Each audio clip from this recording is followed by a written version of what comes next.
Hi, we are doing area and perimeter exercise 20B, question number 8. The length and breadth of a rectangle are 6 centimeter and 4 centimeter respectively.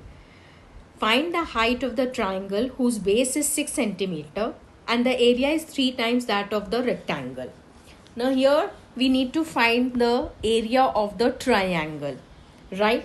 And the area of the triangle, the base is given as 6 centimeter. So we know for the area of the triangle we need to find the height. Fine. And the area of this triangle is 3 times that of the rectangle.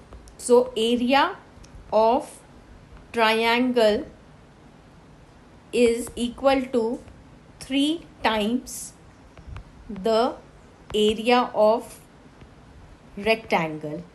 Yes. Now here we need to find the height of this triangle.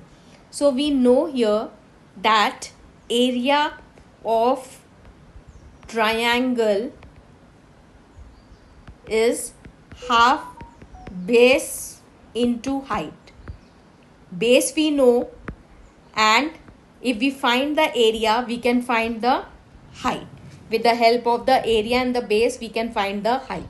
So first, an area of the triangle is 3 times the area of the rectangle. So first job will be to find area of rectangle.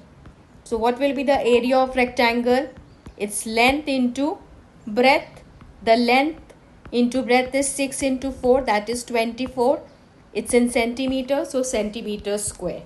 So area of the triangle is 3 times.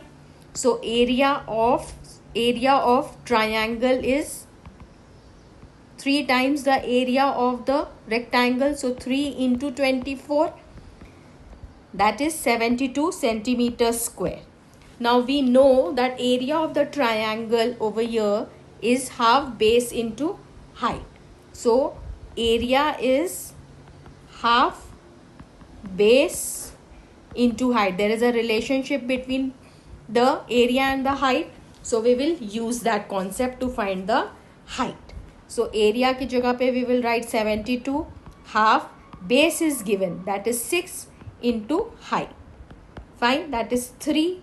So height is 72. 3 goes that side and becomes divide, because here it is with multiply sign with the height. So 72 by 3, that is 24. So the height of this particular triangle is 24 centimeter. So what we do, we need to find the height, and we know it is related to area. So our first job will be to find the area of the triangle. Area of the triangle is related to area of the rectangle. So first find the area of rectangle, then area of triangle, apply the relationship between area and height, and find the height.